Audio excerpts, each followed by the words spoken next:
girl thing to just either like, well, not be able to sit on a chair normally, sit like this, and then just constantly tucking your hair behind the ears. I need to stop.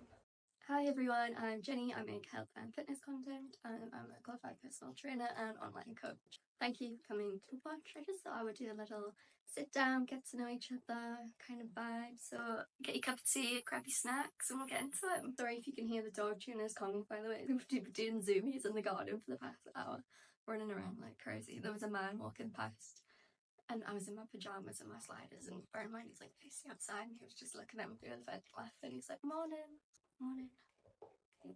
Anyway, my little tissues with me like an old grandma, because I've had this cold for like 2 weeks and my face just feels all like bunged up and swollen, and honestly I'm just ready for it to go. Is anyone else missing the hot weather? I mean, I'm sure you are, but I've just come back from, I was a personal trainer stewardess on a super yacht over the past year.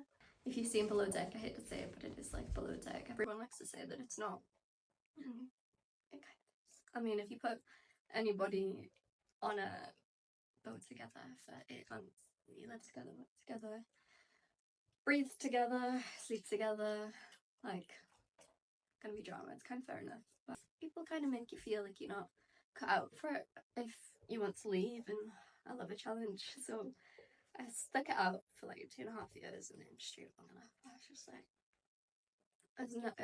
as amazing as it's been to meet so many nice people and like go to some incredible places, have some good experiences, I just can't do it anymore, man. Like, I want to cuddle my dog, I want to cuddle my nephew, I want to go to the gym, most importantly.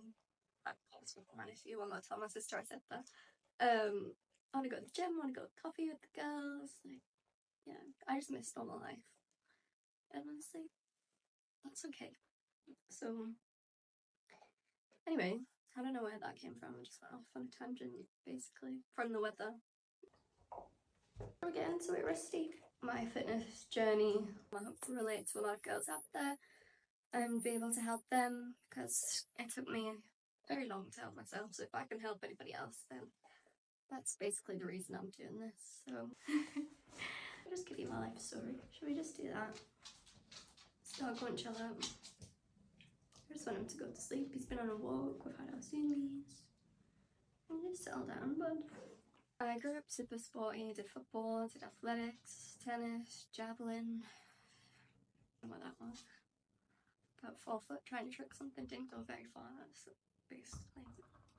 Anyway, I started becoming a little bit girly, dropped out of football, which I do regret, because don't tell my parents said this, but I was better than him. Not that we are a competitive family. I became super like, sorry, 1 second, I'm back, sorry. When I got to university, I'd kind of lost myself a little bit. I'd lost all the sports I used to play. I was trying to like figure myself out a bit, got in a relationship with somebody because I was like the only girl in my group that didn't have a boyfriend, so I thought, oh, I need to get one. Got in a relationship with somebody that I never really should have gotten a relationship with. It wasn't a healthy relationship, to say the least. So with them for nearly two years maybe, or something. Anyway, I basically always said that I didn't want to go to university unless I got into the University of Edinburgh. Wasn't that bothered otherwise, don't know why.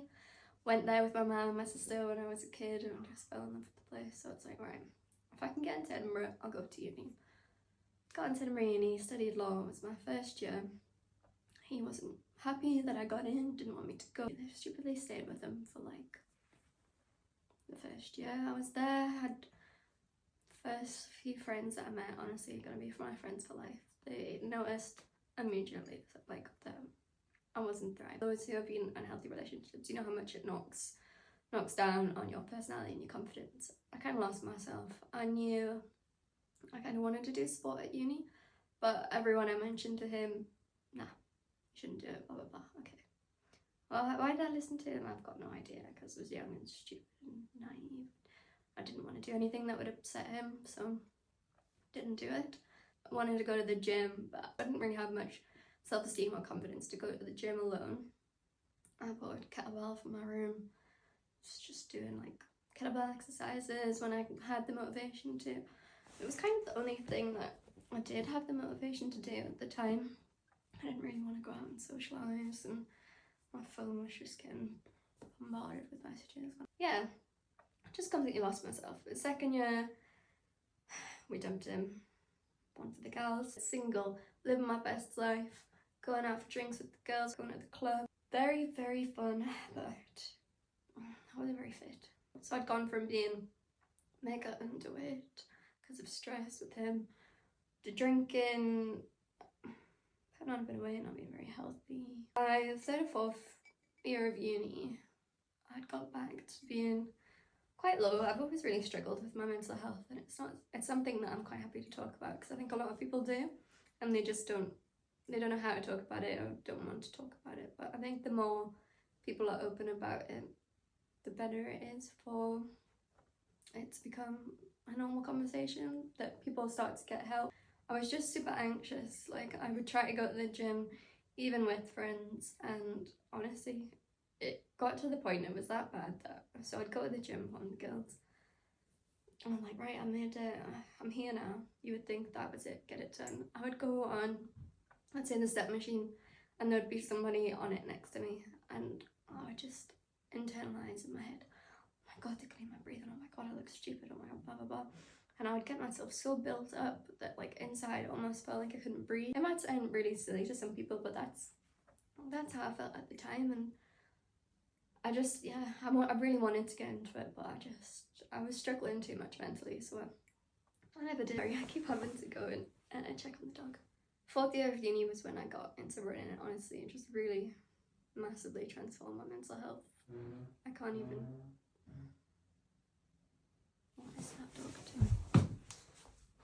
Honestly, I can't even describe. I honestly think if it wasn't for running, I wouldn't have got 2-1 in my degree, and I don't think I would have got through fourth year. After that, I moved home. I knew I didn't really want to be a solicitor or do my diploma in law, wasn't 100% sure, so I moved home, was applying for different grad scheme jobs. If you're a student or if you've just graduated, you know what it's like, you don't always 100% have a path that you know you're going to go down, but I applied to lots of jobs, had a couple of months at home.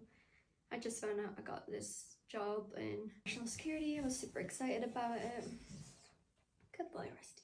Finally settled. I was getting ready to go. I just got my flat sorted, and then I was home alone in the middle of the night, and it's so funny because well, it's not funny at all actually, but it's funny because I messaged my sister. I was home alone. We live in the countryside in the middle of nowhere, and I was like, I'm scared. Like, I keep hearing noises. I'm not normally scared in the house by myself, but there'd been like knocks. Well, I thought were knocks, it's probably just wind. And she replied, like, oh, like, are you okay? Do you need me to ring? And anyway, I fell asleep at this point. Obviously wasn't that scared. And then there was banging on the front door in the middle of the night, and I was like, what now? What time is this? Maybe I should have been scared. I looked at my phone and it was like 2 a.m. Someone's banging on the door. So I'm like, oh fuck. Open the door and it's my sister. I was like, what are you doing? Like, I said I was scared to be home alone, but you didn't have to drive all the way down from Scotland to check if I'm alright. Anyway, she was like, I'm not coming to check if you're okay. Basically, at that point we found out that she wasn't coming to make sure I was okay because I was scared of being home alone. She'd come because she got a phone call from my dad, and they were in Canada, and she'd got a diagnosis of a brain tumour, which was a form of terminal cancer. I'm telling me some slightly much bad news than just being there for me, because I was scared to be in the house by myself. I was very adamant. She wanted me to go live my life, do whatever, make a prize. As much as I didn't really want to, I did move down to London, start my job, made new friends. I was actually really enjoying it, apart from when I was by myself, and then I could start to process things, obviously get upset and realise I was so far away, I didn't know what was going to happen. But my coping method of that was just focusing on running. Every day I'd run. And I was still scared to go to the gym, so I got a gym membership. Probably went like once or twice. Basically just did stuff in my tiny little room in London instead. I was probably running like over 50 kilometers a week, and I downloaded MyFitnessPal Classic. It told me to eat 1,200 calories a day, so that's what I was doing. And yeah, as you can imagine, running that far, eating that little, I was just massively underweight. I was scared to like go off track. I was scared to have like little treats, or I was looking at like the quantities on boxes of how much you should be having. I was like, oh, I can't possibly go over that. Just massively underfeeling myself, wondering why I was tired, wondering why I was moody, wondering why like everyone was like, oh my god, like you're so tiny. And I thought they were just saying that because I would go on about how much I would run all the time, but actually when I look back, there's no fat on me, there's nothing on me. I really wasn't healthy. It looks so cute right now. Should I just show you?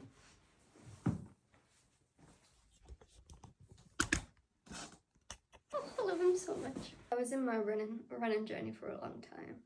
COVID had happened, couldn't see my mum at that point, moved back to live with my sister. You're only allowed out the house, go on a walk, or to go on a run, so I was kept up running. That was then she especially noticed like eating like, why are you only having like a boiled egg, a rice cake and kimchi, like you're not eating. And then I thought, alright, like I'll eat more. And I was having like a slice of bread and one egg and thinking that was like a scary amount of food. So yeah, she really helped me to kind of get better habits there. And I got into yoga to try and help my mind because I was super stressed about not being able to see my mum, not knowing what's going to happen. And really tough 2-3 years probably. But we're not getting into COVID too much because nobody wants to relive those times. But mum was on treatment, eventually went back to working from home from London. So I knew then that it would be a good time to try and get into the gym. And I really needed to do something again for my mental health. So I was watching how-to videos, I was following different people on social media to see what their journey was like, looking up how do I use the squat rack, how do I use machines. I knew I wanted to get strong, so I thought the best way to overcome it was find out all the knowledge I possibly could and then go. Obviously it doesn't actually calm the anxiety that much when you're there because you're just scared that everyone's going to look at you and like everyone can see inside that you're panicking, but no one's actually looking at you, no one cares, no one. And I started going at like 10 o'clock at night and just figuring out how to use things when it was super quiet. Not many people were around. I tell you, the first time I used the squat rack, it's so funny. I literally like so busy with myself. I was going home smiling the entire night as if I'd just done this massive thing. But to me, it was a massive thing. Like, I can't tell you how many months, or probably years, I wanted to learn how to use a squat rack, and I finally did. Honestly, it was so empowering. And then from there, I started to go to the gym, go during the day when it was quiet. Just, I think every time I went, I would try and do one more thing to overcome my fear as well. One was using the squat rack. The next one was how to set up for a hip thrust, barbell hip thrust. The next one after that was to confidently walk into the free weight section, pick up a pair of dumbbells, do it there with all the men. And like, for those who are into the gym now, and it just sounds like such small things, but you gotta think back to when you first started your journey and what it felt like. And God, yeah, if I could have had somebody to help me get over them earlier and do it faster, or to just prevent them to start with, oh, I would have loved it. So that's kind of what I would like to do. So yeah, so I spent that year getting into the gym, and oh my God, the confidence it gave me. Like, again, it was like when I first got into running in 4th year, it just completely transformed me into a new mindset. Like, not only did I have the confidence to do what I was doing in the gym, it started to make me like reflect upon every part of life, and I was like, I don't like the job I'm in, I'm not doing any work, I'm not passionate, I'm not, like, why am I even like part of this team, basically. And it's not an area that I was going to be making a difference in as much as I thought I would be. So I started reflecting upon that. Whilst I was in London working, I was studying my personal training qualification because I'd seen what it could do for me, and I was like, maybe this is the way I can help other people. So I started to study that in my spare time because I had a lot of time to fill it in. Simply just going to the gym gave me the courage to leave my job, leave my relationship, move home, help care for my mum, and be there for my dad, be strong for my family. and that's what I wanted to do. For me, the living was doing that at that time. I'd learned how to be confident in the gym, so when I went home I could walk into the home gym and just like going over there, going over there, going over there. Don't have to be anxious, know what I'm doing, all of that jazz. I started to work in one of the gyms near me. It was a receptionist. They started to do classes with me, and then eventually I got my personal training qualification, and I was just completely like, this is what I want to do now. I also knew I wanted to travel, and one of my best friends, she's exactly the same. So like, if I can get personal training role and a CPR, let's do it. Do something completely different. So once my mum did pass, that's what I did about a month after, and I was in yarn for like 2.5 years, and like I say, some amazing experiences. But one of the things about losing my mum is that you've got to live every day like it's your last. You've got to make the most of your time. You've got to do what makes you happy. You've got to say no to what you don't want to do, say yes to what you do want to do. And I probably knew for the past like 6 months that yarn wasn't for me anymore, so I'm like, why am I doing it? Yeah, it's amazing money, but you can get amazing money elsewhere. Yes, I'm visiting really nice places, but I can visit that with my own money, where I'm not working there and looking out the window like, this is beautiful, but I can't actually go and see it. It's more torturous. I cannot. I'm very grateful for all of that time, but yeah. I've probably been strength training for this is when I feel like I'm getting old. Like 5 years now. Qualified for 3, and yeah, I've been coaching high profile clients for like a year and a bit. Anyway, that is my life story, little get to know me, catch up. I would love to know if you can relate in any sort of way or any way I can help. Please do let me know in the comments. I would love it if you followed and subscribed, and if you do want to work with me, you want to become strong, not only mentally, physically, you just want to transform your life for the better, then I'm your girl. I'll leave my inquiry link below and we can see if I'm the right person for you. Yeah, I've got really good feelings about this, yeah. It's gonna be a good one.